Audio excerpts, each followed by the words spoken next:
تعرف إن لو مصر دخلت حرب مع إسرائيل سيناريو الانهيار هيبدأ من أول ساعة؟ طب تعرف إن إسرائيل بتمتلك 300 رأس نووي؟ ومصر بتعتمد على أسلحة عمرها 50 سنة؟ طب تعرف إن الدولار ممكن يوصل 200 جنيه ورغيف العيش ممكن يوصل ل 20 جنيه بعد أول أسبوع من الحرب؟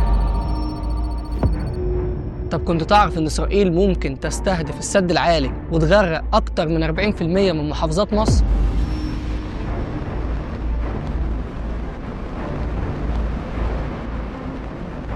طيب تعرف إن حملات الطائرات الأمريكية اللي واقفة في البحر المتوسط هتستهدف القاهرة بعد أول طلقة تطلع في الحرب؟ كل ده ممكن تكون نتيجة حرب، حاجة عادية تعدي، بس عارف ايه هي الحاجة الأصعب؟ إن اللي عمال يشجعنا ويسخننا على الحرب دي قاعد وبيتهنى في قصور قطر، في حين إن أولادك وإخواتنا ممكن يتم استدعائهم للجيش ويتحولوا لشهداء. في الحلقة دي أنا جاي أكلمك عن 7 حقائق عمر ما الإعلام هيكلمك عنها، وده بسبب خطورة الموضوع. هقول لك ليه ما ينفعش مصر تتورط في حرب، وهعرض لك خريطة لتدمير القاهرة لو قررت إسرائيل إنها تعمل الضربة النووية الوقائية، وهثبت لك إزاي قطر وإسرائيل بيستفيدوا من زق مصر على الحرب. بس نصيحة مني، لو هتخلي عاطفتك هي اللي تحكم بلاش تتفرج على الفيديو، عشان أنا هتكلم معاك بشكل برجراماتي بحت.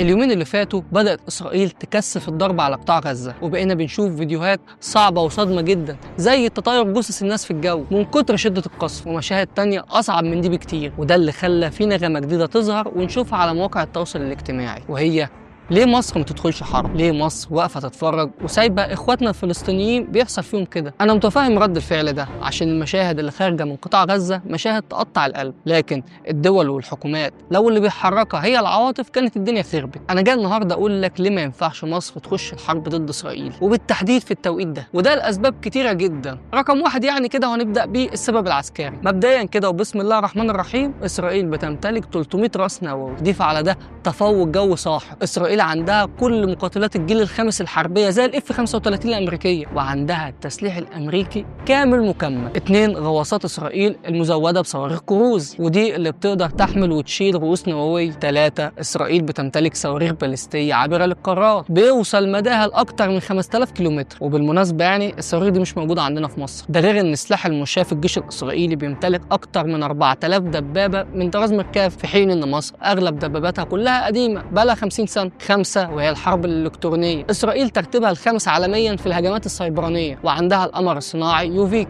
وده بيرصد أي حركة في سيناء. النتيجة أي صدام عسكري أو حرب مع إسرائيل في الفترة الحالية هتسبب خسائر مهولة ممكن ترجعنا سنين كتير قوي لورا. طيب نخش على الأسباب الاقتصادية واللي بتمس حياتنا اليومية. مبدئيا كده وبسم الله الرحمن الرحيم، وقت ما مصر هتعلن الحرب تاني يوم على طول هتلاقي الجنيه بينهار. 2 هروب كل رؤوس الأموال الأجنبية، لأن المستثمر بطبعه جبان ودايما بيخاف على فلوسه، وبالتالي ممكن نلاقي الدولار بيوصل ل 200 جنيه أو 300 جنيه كمان. 3 إعلان حرب، بالتالي يعني إعلان اقتصاد الحرب، يعني التضخم هينط ويوصل ل 300 و400%، وأسعار الأكل والشرب هتتضرب في 3 على طول. 4 حرب في سيناء معناها إغلاق قناة السويس، يعني البلد هتتحرم من مصادر النقد الأجنبي واللي المفروض الوقت ده بنكون محتاجينه عشان نصرف على الحرب. 5 أي حرب في منطقة الشرق الأوسط معناها توقف الإنتاج في منطقة حقل ظهر، يعني كل حاجة شغالة بالغاز الطبيعي في مصر هتقف. 6 تكلفة الحرب بتتقدر لحوالي يعني 100 مليار دولار، وأصلا الاحتياطي النقدي لمصر 46 مليار دولار، يعني إفلاس الدولة المصرية. 7 وهي العقوبات اللي هتفرضها الولايات المتحدة وأوروبا على مصر، زي ما حصل مع روسيا اللي متورطة حاليا في حرب بقالها اكتر من 4 سنين. تخيل بقى ان اللي بيحصل معاها كده هي روسيا اللي معاها نووي ويعتبر دوله عظمى، ما بالك بقى دوله من دول العالم الثالث زي مصر، دوله ناميه. 8 وهي العقوبات الدوليه، يعني ما فيش اي دوله هترضى تصدر لك اي سلعه، يعني اسعار السلع هتطير. ممكن تاني يوم على طول نلاقي رغيف العيش وصل 5 جنيه، وممكن لتر البنزين نلاقيه ب 60 جنيه، علبه السجاير هنلاقيها ب 200 جنيه. حد بقى يجي يرد عليا ويقول لي طب يعني هو انت يرضيك اللي بيحصل في اخواتنا الفلسطينيين؟ يرضيك اللي بيتعمل فيهم كل يوم واحنا واقفين مكتوفين الايدي؟ يرضي؟ اقول لك لا طبعا ما يرضينيش، بس هيجي يوم ونحارب احنا الكيان ده. لكن مش هو ده التوقيت الصح يا صديقي. قرار الحرب اهم حاجه فيه هو التوقيت، زي حرب 73 كده. وده لما قدرنا نوصل للعدو ان احنا عمرنا ما هنحارب، عشان خطه الخداع الاستراتيجي اللي عملها الرئيس الراحل انور السادات رحمه الله عليه نجحت، وتعتبر هي السبب الرئيسي او تكاد تعدل 50% ان احنا نكسب الحرب دي. لو بقى وقتها خدنا قرار زي القرارات الاندفاعيه اللي الناس بتوجه بيها الحكومه كان زماننا خسرنا. القصه وما فيها ان انت بتتعرض لضغط كبير، ضغط انساني بيغيب عقلك ويخليك مش قادر تشوف اللي بيحصل وتجرده من المشاعر، وهم بيلعبوا على مشاعرك وعواطفك عشان تلغي عقلك خالص ويخلوك تستجيب للضغوطات دي. ولما ده يحصل وفعلا القياده السياسيه تنجرف ورا الكلام ده، هتكون خسرت كل حاجه، مش قطاع غزه بس. وهديك مثال بسيط تفهم منه. في نكسه 67 الرئيس جمال عبد الناصر ما كانش اصلا عايز يحارب، وكان حاطط استراتيجيه شامله للاستعداد للحرب، وكانت وقتها معروفه بالخطط الخمسيه، يعني اللي هو كل 5 سنين هنمسك قطاع معين ونوقفه على حيله وهنسيبه ونشوف اللي بعده. ولما بدانا ننجح في الخطط دي وكان عندنا نظام معيشي كانت دول كتير بتحلم بيه، دول زي اليابان وكوريا الشماليه، واللي بعتوا وقتها خبراء من عندهم يشوفوا هو احنا بنعمل ايه عشان يروحوا ينقلوا التجربه دي في بلدهم. ولما الكيان الصهيوني لقانا بننجح وداخلين على صناعات استراتيجيه زي الصواريخ والطيارات وابحاث الفضاء والعلوم النوويه المتطوره، قال لك لا كفايه عليهم اول حد كده. ضغطوا علينا وقتها نفس الضغط ونفس الصعبانيات كانت بتتقال، واتهموا وقتها الرئيس الراحل جمال عبد الناصر انه خايف وجبان وكمان عميل. وللاسف وقتها استجاب للضغط ده وابتدى يتحرك ويصعد، وكانت النتيجه ان كل الخطط اللي حطيناها باظت، ارضنا راحت ورجالتنا ماتوا واقتصادنا انهار ومستقبلنا ضاع، واكتشفنا ان اللي كان بيسخننا على الحرب اتاريه كان متفق مع العدو. وادركنا بعدها ان مصر اصلا كانت متباعه من الكل. والنهارده لما نيجي نفكرهم بالتاريخ ونقول لهم ده احنا عملنا وعملنا وعملنا وسوينا وضحينا، يقول لك ما حدش قال لك اعمل حاجه. والرئيس اللي تعاطف معاهم وضيع بلده عشان ينقذهم بقى هو اشهر ميم دلوقتي في الفشل والقلش والضحك، بقى ماده خام للاستظراف والتريقه. وبقى جمال عبد الناصر هو الرئيس اللي دخل 4 حروب وخسر منهم 5 وها ها ها ها وبتاع. عارف ليه بيضحكوا عليه وبيعملوا عنه كوميكس ونكت؟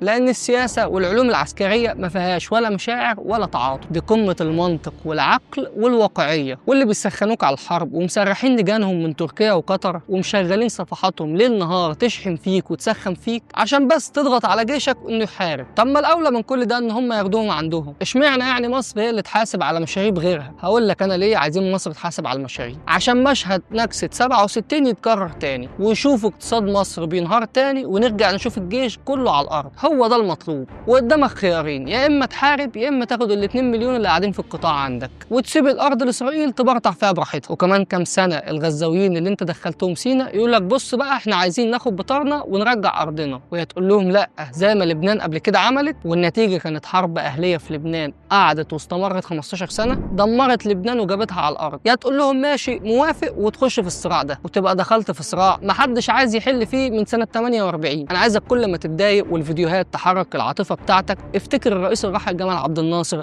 وقهرته وحسرته واللي مات بسببها. كل ما تزهق افتكر ان اللي بيحرضك ده متفق مع اللي بيضرب وكمان بيدفع له رشوه، واحد يضرب والتاني يصور والتالت يندب. يا عم اقول لك على حاجه، انسى كل الكوارث اللي انا كلمتك عنها في اول الحلقه اللي ممكن تحصل لمصر لو دخلت الحرب. يا عم ماشي انا موافق نخش الحرب بس بشرط واحد، قبل ما نضرب اول طلقه يهمنا ان اللي بيدفع رشاوي لنتنياهو يبطل دفع، واللي هيدفعوا تريليونات الدولارات لترامب يبطلوا، واللي ماسكين الاعلام السياسي وعمالين بيحرضوا ليل ونهار يتلموا شويه. والله والدول العربيه اللي معاها كم كبير من الثروات هي اللي تتحمل تكلفه الحرب وتدفع، ويدفعوا ويدعموا الدول اللي تخش الحرب. هو اهالي غزه الضحايا ما لهمش ذنب، بس احنا كمان والله ما لناش ذنب، ده قدر من عند ربنا لازم كلنا نتحمله ونتصرف بعقلانيه فيه، عشان التجربه والتاريخ اثبتوا ان احنا في الاخر اللي بنحاسب على المشاريب بس. رحم الله الرئيس البطل جمال عبد الناصر، ورحم الله الرئيس الراحل انور السادات اللي فهم اللعبه واتحرك بعقله بس، ولان هو الوحيد اللي فهم اللعبه هو الوحيد اللي انتصر. ما هي الدنيا كده، هتفهمها هتكسب، ما تفهمهاش هتفضل بتلف وعايش في دوائر من الفشل. اما بقى بالنسبه للشباب الصغيره اللي عماله تحرض على الحرب على صفحات على السوشيال ميديا عمال على بطال ليل ونهار، فلك ان تتخيل رئيس دوله بحجم وقدره وتقل حسني مبارك طلع بنفسه قبل كده في لقاء صحفي وقال لك انا نفسي مش من اهل الناس اللي تقدر تخش الحرب. تخيل واحد قضى حياته كلها يعتبر في الحاله العسكريه ودخل حرب الحرب 3 4 حروب، وكان قائد لسلاح الطيران كله، وبيقول كده. هتيجي انت اللي نايم على السرير وماسك التليفون في ايدك وتقول لي يلا نخش الحرب ونصدق كلامك؟ يعني معلش، يعني خلينا نتكلم يا جماعه شويه بصراحه. نص الناس اصلا اللي بتتكلم والشباب دي لما بتجي لهم فرصه ان هم يقدموا على الجيش كلهم بيهربوا، واللي بيقدم اصلا بيقعد يدور على وسايط ويدفع فلوس علشان يقعد في حته بعيده عن الحدود ويقعد في حته مرتاح.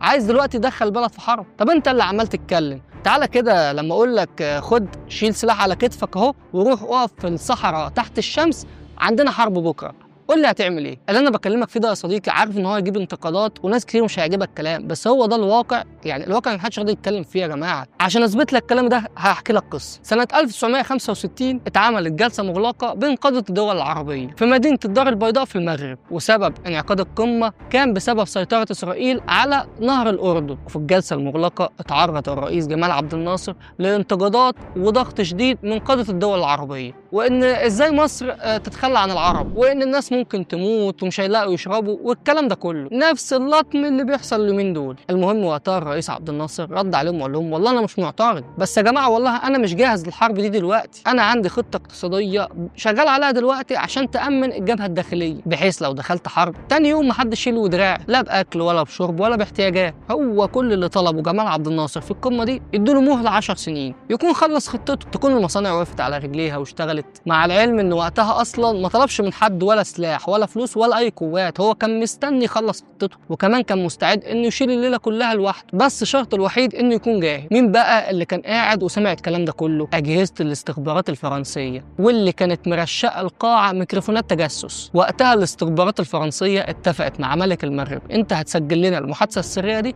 في المقابل هنديك المعارض الكبير ليك اللي قاعد عندنا في باريس. يعني تخيل ملك المغرب وقتها يعني خان الدول العربيه كلها عشان بس فرنسا تديله واحد مهم بالنسبه له، يعني كان واخد الموضوع امر شخصي بالنسبه له. والاستخبارات الفرنسيه كلها كانت حاضره القمه لايف مع القاده العرب، عشان طبعا اول ما عرفوا انه اجتماع سري شكوا فيه، ولما سمعوا كل الكلام اللي اتقال في اجهزه التصنت قاموا على طول راحوا ناقلينه للكيان الصهيوني والامريكي. الاستخبارات الفرنسيه والامريكيه والصهيونيه بعد اللقاء ده اتاكدوا من حاجتين، اول حاجه ان جمال عبد الناصر مش مستعد للحرب وعشان يفكر فيها محتاج 10 سنين، والحاجه الثانيه ان لو فعلا ال10 سنين دول خلصوا وجمال عبد الناصر ما دخلش الحرب محدش بعدها هيقدر عليه. وهنا بدأ التخطيط لنكسة 67 على أكتر من محور. الأول وكان هو محور دولي وهو تحييد الحليف الروسي. خلي بالك ما كانش بس تحييد، ده الروس وقتها شاركوا في النكسة عن طريق تضليل الجيش المصري والقيادات المصرية عن طريق معلومات غلط، واللي كان من أهمها هي زيارة سفيرهم للرئيس جمال عبد الناصر في الفجرية، لدرجة إنه صحى من النوم وقال له الحق يا ريس، الاستخبارات الروسية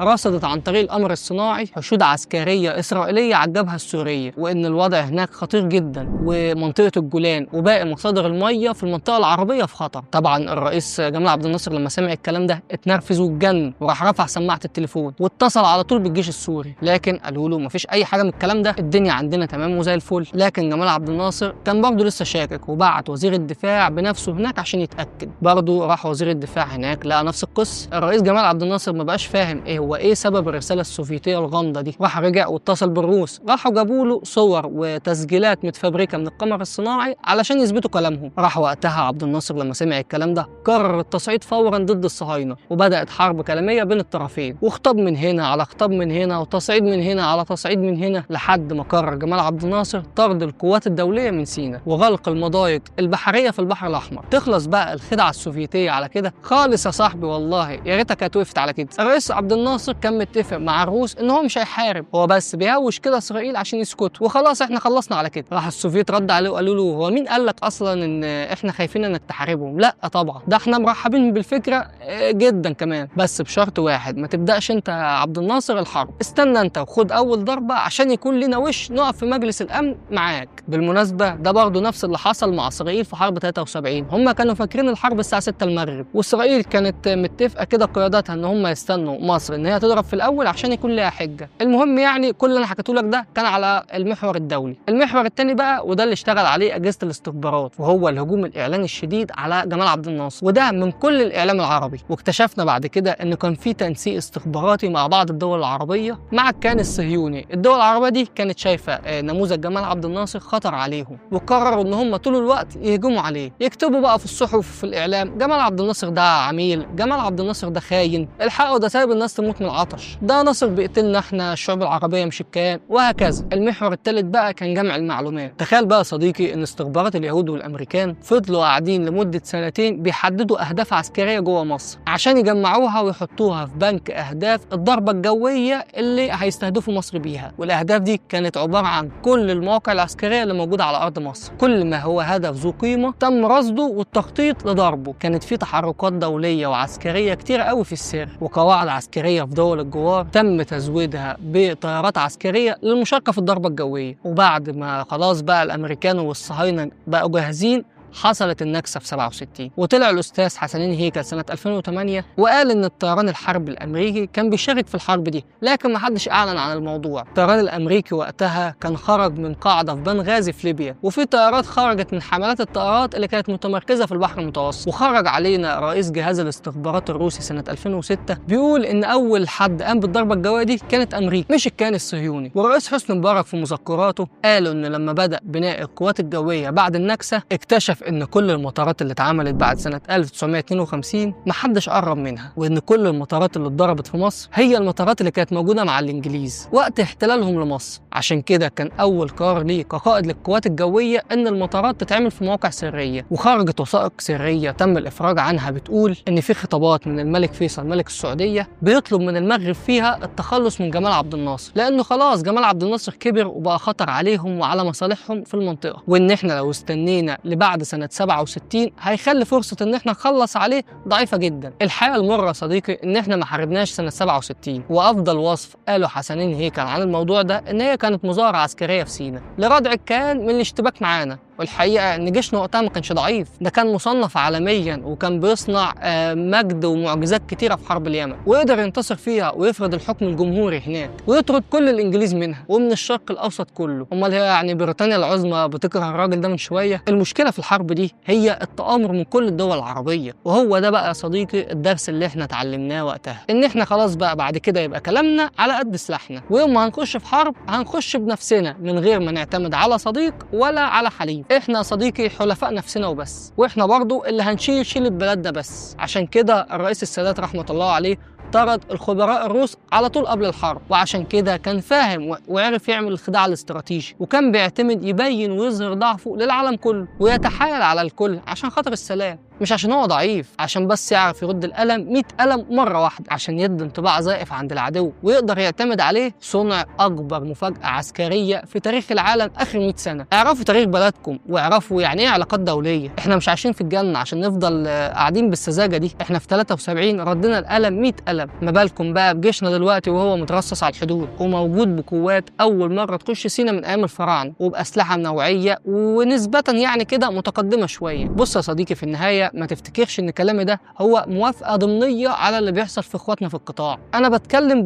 يعني بواقعيه عشان اوصل لك الحقيقه مجرده. بص كده، بص على التاريخ واقرا، هتلاقي ان مصر كل ما بتخش حرب 100,000 واحد بيطعنها في ظهرها. سيبك من اللي عمال يكتب كام بوست على السوشيال ميديا عشان يتاجر بالقضيه ويلم كام لايك. بص كده، بص على ارض الواقع. مصر من يوم 7 اكتوبر 2023 وكل الاجهزه الداخليه فيها شغاله عن التسويق والدفاع للقضيه. ما كانش وقتها في بدايه الحرب بعد 7 اكتوبر حد بيدعم غزة غير مصر، ولا كان حد بيدافع غير مصر. يا جماعة ده مصر مفرغة مستشفيات وأطباء وأدوية للناس جوه القطاع، وكل يوم ناس ومصابين بييجوا يتعالجوا عندنا هنا ومش حارمينهم من أي حاجة. وكل المشاهد اللي انتوا بتشوفوها والفيديوهات دي كلها في رقبة الدول اللي عمالة تتاجر في القضية وبتستخدمها عشان تخدم مصالحها، وفي رقبة كل اللي دفع رشاوي لنتنياهو وللكيان عشان يدعموا. يا جماعة فعلا مصلحة مصر مش في الحرب. طب حد هيقول لي يعني احنا نقف كده قاعدين بنتفرج على اللي بيحصل؟ أقول لك لا، في بدائل كتير كتير لكده، زي ان احنا نحاربهم بالوكاله. كل دول العالم بتعمل كده. احنا ممكن ندعم حماس بالسلاح اللي هي عايزاه، وندعم حزب الله، وندعم كل ما هو بيقرف اسرائيل، ونجمع كل هاكرز العرب ونعمل عليهم حمله اختراقات، نخترق البورصه بتاعتهم، نوقع لهم المواقع الرسميه، ونخترق